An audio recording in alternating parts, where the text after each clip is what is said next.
What's up, YouTube? Welcome back to our channel. Meet the Teats. My name is Melissa. And of course, I'm Chris Teats. And in today's video, we are going to be talking about 5 tips that we learned at an entrepreneurial summit here in Dallas, Texas. Yeah. So before we get into this video, be sure to like, share, and subscribe to our channel. And be sure to hit that like button at the bottom. Yes, make sure you guys do that. Now, those who don't know, we have started our own business here in Dallas called Teats Mobile Detailing. Okay, Yes, we'll leave our website down below if you're in Dallas and you need your car detailed. And we are entrepreneurs, and we realized that, you know what, there's always more to learn about owning your own business. So we decided to go to a summit that gives us tips and tricks, and we're going to give you guys the top 5 things that we learned. All right, y'all, so let's get into it. All right, you guys, so tip number 1, you want to focus on building your brand. Yes, that is so important, to build your brand first. That's actually the long-term goal of any company, is to have a solid brand. And there's many different ways you can go about doing that, but your brand is basically what you want people to know about you and what you stand for. So it's who you are and what you stand for. And you want people to be able to look at your company or look at your website and know exactly who you are and what you stand for, you know. So branding yourself, even though it takes time, you know, it takes time to brand yourself, but that should be your number 1 long-term goal. Tip number 2, it is so important for you to get around the right people. So when we say get around the right people, that means surround yourself and create a team of people who are, for one, way more successful than you are. Yes. And that will also instruct, encourage, and motivate you to do better in your business. Yes, I love that. And for those who are moving to Dallas and you don't know anyone, you know, I know that can be difficult to say, find your team, find your group of people.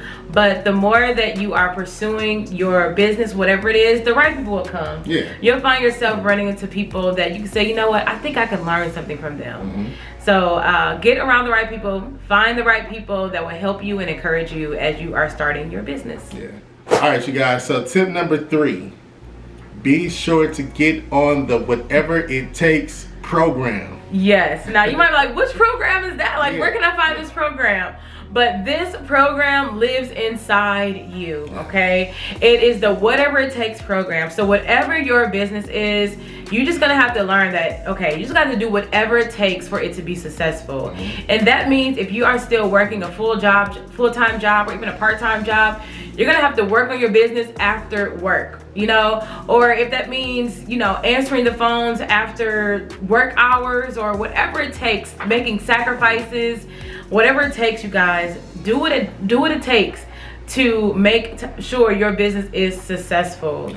Yeah, for one example, I know as far as answering the phone after the fact, it's just like, you know, I get a phone call after I'm closed, I know that I have to answer it. It's like 7 o'clock, 8 o'clock, some people call in and want information about these more detail, you gotta answer those phone calls.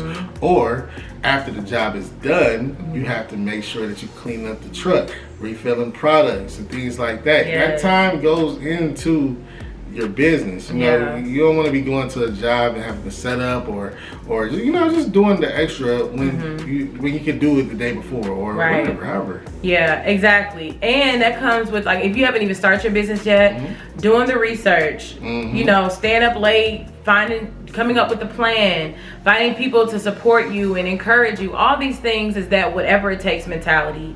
And I know yesterday at the summit, somebody asked the question, how do I balance my corporate job and my business?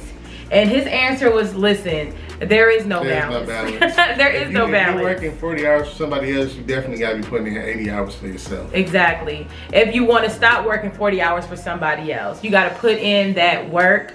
And another thing that I took away from the summit with this point was, he was like, if people are not saying, man, you work a lot, like you always working or you always doing this, like, does it take all of that? If nobody's saying that to you, then that means you're not working hard enough. Got it going on. And that really spoke to me. I was like, ooh, Am I working hard enough? Like I have to check myself. So get on the Whatever It Takes program, because getting on that program is what's really going to allow you to have the success that you want in your business. Yeah. And tip number 4, don't live in fear. Fear is false evidence appearing real. The thing that I took away from the summit was, if God placed this desire for you to be an entrepreneur, for you to plant a seed of business, things like that, He will make a way for it. Yeah. You know, there's nothing to be fearful in starting a business. Of course, you're gonna be fearful. Oh yeah. And you're gonna have doubts about things, but the Bible always tells us to not live fearfully. So instead of living in fear, we want you guys to live faith driven. And that just means allowing God to drive your life, you know. And like Chris said, if God has called you to this business, whatever that is for you, He will make a way for you. This leads me to our last and final tip from the summit, and it's tip number 5. Always pray for your business. Always, always, always be prayerful about your business. There are going to be a lot of decisions that you're going to have to make, okay, when it comes to people, different things that has to do with your business, and you want to stay prayerful. You want to be asking the Lord for what we call discernment. That just means asking God to lead you and guide you on making the right decision. Even when it comes to dealing with clients, you're gonna have to ask God, okay, should I take this client? Should I not take this client? Because one thing they did say yesterday, there was like, every client is not good money. No, and I know that firsthand. Long story about that, but God will give you discernment over what clients to take and what clients not to take. And then sometimes where things can be too enticing, you kind of questioning it. Yeah. You probably shouldn't take that. You Yeah. probably shouldn't take on that client or whoever it is you're dealing with. And that's with anything in life, you know, friends, family, etc., etc. Yeah, right. So just be prayerful about who you work with, what you're doing the next, every step. Be prayerful about it, and God will lead the way for you, for sure. So that's pretty much it, guys. We wanted to share that with you all for the up and coming entrepreneurs, and even for the guys that are in business or people that are in business. We just want to pray over your business. Be sure to pray over your business. We'll be praying for your business as well. Yes.